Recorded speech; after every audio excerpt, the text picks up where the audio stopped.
Good morning. A very special guest today, practicing for over 35 years, Senior Director, OBS and Gynae, Dr. Meenakshi Ahuja from Fortis LAFM joins us today. Thank you, Dr. Meenakshi, for joining us today. Thank you so much for having me. So, Dr. Meenakshi Ahuja, please tell us a little bit what inspired you to become a gynecologist? If I say about why I became a doctor in the first place, I come from a family of doctors. Both my parents were doctors, my aunts, uncles, everyone. So it was like a no brainer. I used to look up to all of them, and I knew that I wanted to be a doctor too. As far as a gynecologist is concerned, I always wanted to do surgery. But my father felt that, in that time, I'm talking about, say, about 1988, 89, he said, as a female surgeon, it's going to be a little bigger struggle. And probably my personality of being and spreading happiness and having happiness around me. He said, as a gynecologist, you'll have your passion of working with women, doing surgery, doing medicine, and being surrounded by happiness. So, yes, so here I am. Really nice. I think you're helping a lot of women out there, which is a great deed. So, Dr. Meenakshi, tell us, what age is really the age to sort of start seeing a gynecologist? I think there's a lot of myths, that you need to come as soon as you start your periods, or maybe, anything that goes around in social media comes around, and, then we start believing it because it's a world of social media. So, what age is exactly the right age to actually start seeing a gynecologist? So I think, you have to understand that the gynecologist should become like your best friend for your life. So it's a support system for you. And we actually end up being quite like women's GPs also. Because it's not only when they have gynecological illnesses, but even for their general well being that they need to come and see Right. us. So actually, there are a lot of mums who are a little hesitant to talk to their girls about their periods. So they would come even before the girls start their periods that, maybe they can have that conversation with the gynecologist. Also, then there are a lot of myths about this is right, this is wrong, when should the period start, things like that, that are they too heavy or is there too much of a gap? So the girls start seeing us then. Also, of course, for the HPV vaccination, the vaccination is meant for girls over 9 years of age. So usually the pediatrician would be giving them the vaccine in these times. But most girls who missed their vaccination while they were 12, 13, 14, they start coming to us for their vaccination. Then, of course, these hormonal issues like acne, weight gain, facial hair, irregular cycles, all signs of PCOS or hormonal turmoil, so as to say, as the girls are in their adolescence. I think that's a time when they come and see us. Probably then by the time they're 18, 19, they may have curiosities. And somehow I feel that, girls should be aware. Whatever path they take, it's their path. But to be aware about what sexual practices need to be, what is sexual hygiene, what are the contraceptives one needs to use. Maybe your gynecologist is the one who can give you much better advice than just, looking on the internet, chat GPT, or social media. Right. Absolutely. I think you're absolutely right. I think it's a lot of taboo around talking about your sexual health or your sexual practices with anybody. So I think that becomes a And little then, difficult. there's that much confusion and myths, and, everyone will give their opinion. So, probably a sort of certified opinion and a guidance on what works best for you, because one size doesn't fit all. Right. Everyone has different needs, different inhibitions, different taboos, different bodies. So, I think probably seeing your gynecologist so that you can have a tailor made solution for you is a good idea. Great. Thank you so much, Dr. Meenakshi. Dr. Meenakshi, tell me, what about these HPC vaccinations that you just spoke about? How important are they in the long term for women?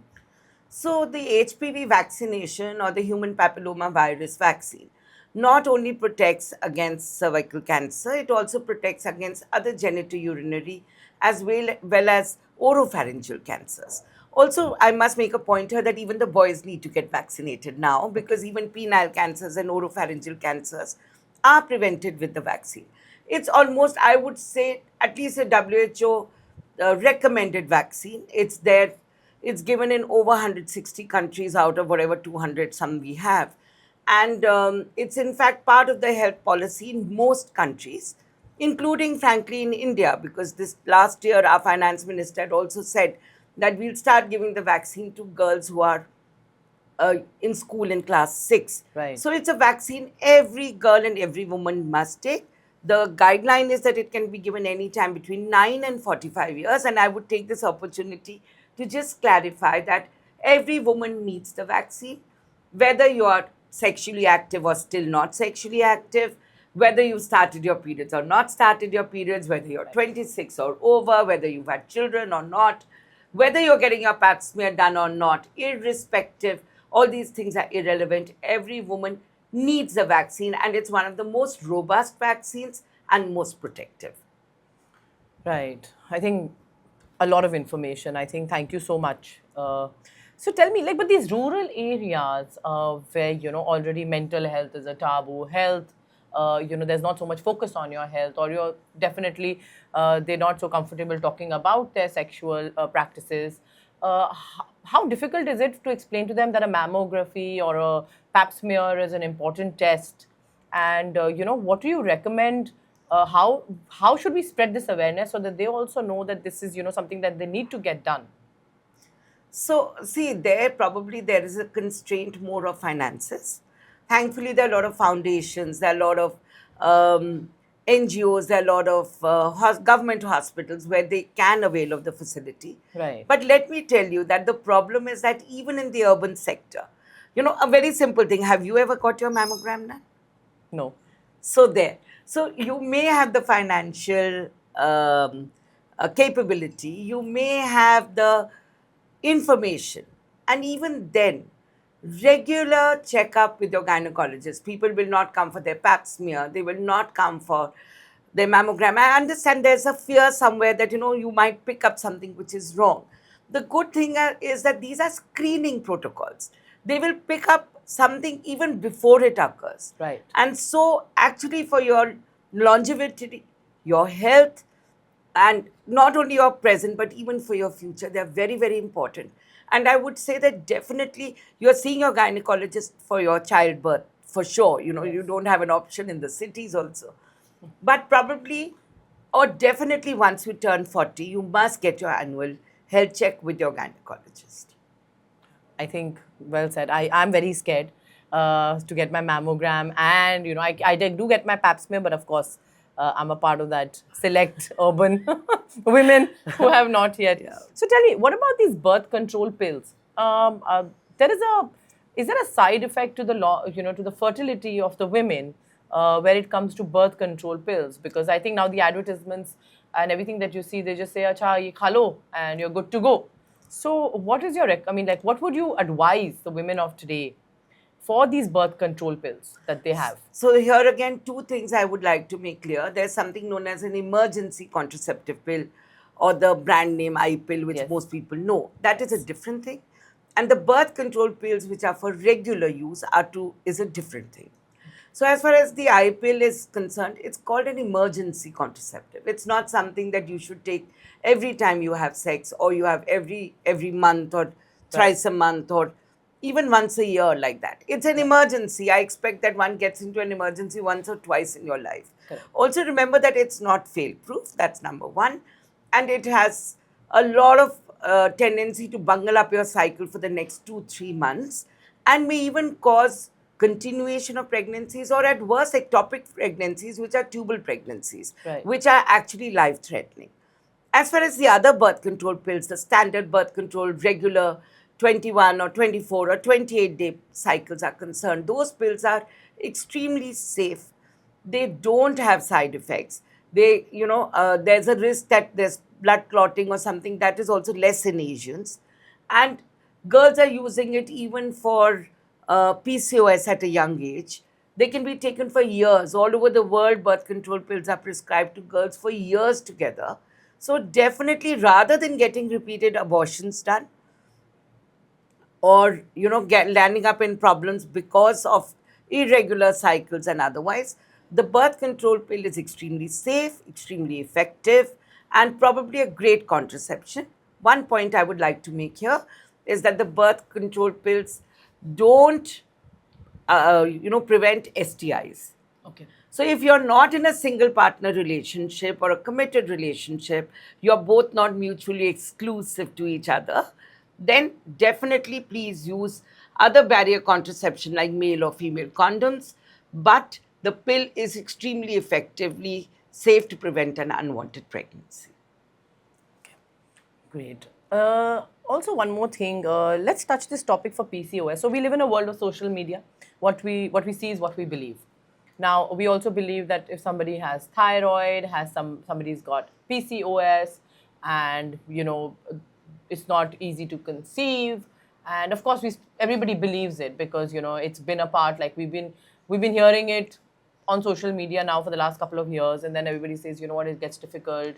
So does your lifestyle somewhere, come into, I would say, like, just does it become better with a better lifestyle, or is it something that it doesn't matter? I mean, these are basic issues that everybody has because everybody has PCOS, everybody has thyroid, everybody has these issues. So is it like an okay sort of a situation where we say, okay, it's okay, everybody has it, it's fine. But is there a way to get out of it? Is there something that one could follow for the women could follow to make it better? So that's what I wanted to ask you. So, see, fertility as it is tends to lag behind after 30 years. Most girls are having children after 30. So, that's one factor, age related, which you can't reverse. Right. Right? There are other issues which will come in the way of fertility, which would be a hormonal imbalance, which could be a prolactin issue, could be a thyroid issue, could be a PCOS issue. Definitely lifestyle related, stress related, and can be kept under control. But at the same time, if you have a good lifestyle and you have a thyroid issue or a prolactin issue, taking medicine and correcting it is not a bad thing. I mean, sometimes I see girls who are really fit and really healthy, and they say, "Mujhe kaise thyroid ho gaya?" I mean, that doesn't even make sense. It's a hormonal issue. It can happen to anyone, and you need to keep it corrected. That's the point. So that's one. Then there are things like endometriosis. Your egg reserves are going lower as age is advancing. So actually, it's very important that when you decide, I mean, with PCOS aside, because there are cosmetic issues also for which girls will come to us. Right. But girls may not think, say, at 24, 25, that fertility is on top of their mind. But please remember that if you're going to have children after 30, and there are other factors which are also coming in. So that is your choice. It's okay. You want to have children over 30, there are other options. There are ways to go about it. But keep your hormones in balance then. Because let it not be an added factor. And definitely keeping a healthy lifestyle, cutting down your carbs, having high protein diet, regularly exercising, seeing that your cycle is in order, because that's one good sign. If your periods are coming regularly, your weight is remaining constant, your skin is clear, then definitely you don't need to worry about PCOS. But if there is an issue, please solve it so that it doesn't come in the way of your fertility later. Right, absolutely. I think well said. So, Dr. Meenakshi, tell us, set aside PCOS and set aside all these issues that women have. Tell me a little bit about, like, since you've been practicing for so many years, and of course, you must have come around with so many patients. And, I think there'll be some interesting story that you'd like to tell us about some patient, some woman that has come across and left some mark with you and said, okay, yeah, this is one story I'll remember for my life. Now that is really a toughie because I think every woman is unique and everyone has their own story, and every instance stays with us because for us also it's a learning experience. And frankly, I always tell a patient when she comes to me that, she'll say, no, but this is what happened with my friend. And, she took this and this got okay. I said, you're not all Maruti cars. You are not made in the same factory. Everyone is different. And the way you respond and how we need to work with you is completely unique. You're one specimen on this earth. You are unique. So for us also, that vibe continues and you feel enthusiastic about your work. Like, I don't think touch wood, I've been, doing this for 35 years and hopefully have more years ahead. It keeps me going because the buzz it's something new. I don't think I'm going to get a burnout because of this, or it doesn't become boring or tedious because every patient is different. Yeah. And yeah, like people have very fixed ideas. Like I remember that there was someone who told me that during delivery, before that only, doc, I'm very clear. I want absolutely normal and I don't want any interference or anything like that. And, like I said, yeah, okay, let's see. And her mother's also explaining to her that, no, if there's need, you can take epidural and all. No, I've read this book and that book and that book. And the first pain she got, the whole hospital could hear that scream. And she said, please give me epidural. I can't live without it. So what I mean is, I would feel that, if whatever journey you're going in, discuss with your doctor. Of course, discuss your apprehensions, discuss your anxieties, but find your path. And don't be fixated on something because just because your friend did this. Because Right. everyone is different and it doesn't make you better or worse. There are people who will conceive naturally. There are people who will have a pregnancy when they're not even looking for one. They may not even continue that pregnancy. Right. And at the other side, there are people who are struggling for fertility. My one OPD will be that, struggling with fertility. There are people who are going for IVF. They're looking for surrogacy. There are girls who are freezing their eggs, and there are girls with unwanted pregnancies. So there is a whole gamut. There's a whole spectrum. So Right. whatever you are, bless yourself for whatever you are, be thankful for it, practice Absolutely. gratitude, and work the path, which is to say, and at least understand your options so that you don't get stuck in a corner. Absolutely. I think very well said. Last question, which is actually something that I'm asking you. Tell me, what do you would tell women who want to have babies after 40? So, A, it's not impossible. Number two, I think that if you want children after 40 and you're 40, you must start as soon as possible. That's for sure. You don't have time to waste because anything your gynecologist can do, she can't reverse the clock. I have patients who've conceived naturally and had very comfortable pregnancies because nowadays at 40, girls are very fit and healthy. And they understand that during pregnancy, you don't need that extra weight gain. They keep their blood pressure and sugar in Control. Yeah. control. So that's number one. The only process, the problem which occurs is that your eggs start aging after 35. So it's, the chances of infertility, the chances of miscarriages, and the chances of abnormal pregnancies do increase as age advances. So, A, you must hurry about it, start your vitamins, antioxidants, so that we can have the best eggs possible. Secondly, if you're 30 and you've decided that you want kids after 40, please freeze your eggs. That's for sure. Like I said, you must understand your options at the right time. But if you're 40, your cycles are regular, and as long as you understand that at 30, say a simple thing like Down syndrome, one of the Yeah, yeah. commonest problems that one Absolutely. hears about and then one is Yeah. worried.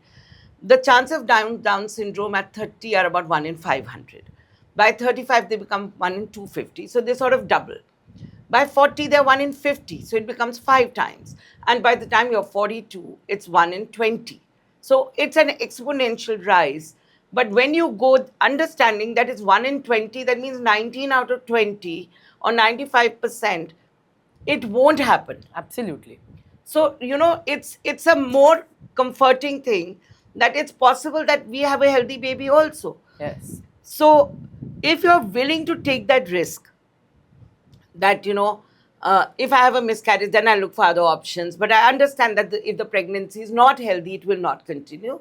Definitely conceiving on your own after having supplements, having folic acid, having antioxidants, your husband's sperm count also being fine, and he also being on the same routine and a good lifestyle, you can definitely try. Safest way to conceive after 40? Yes. There are a lot of people who don't want to go this path. Like I said, that's what I said, that everyone has a different Different path. paths. Absolutely. They may choose to get IVF done directly with a PGD.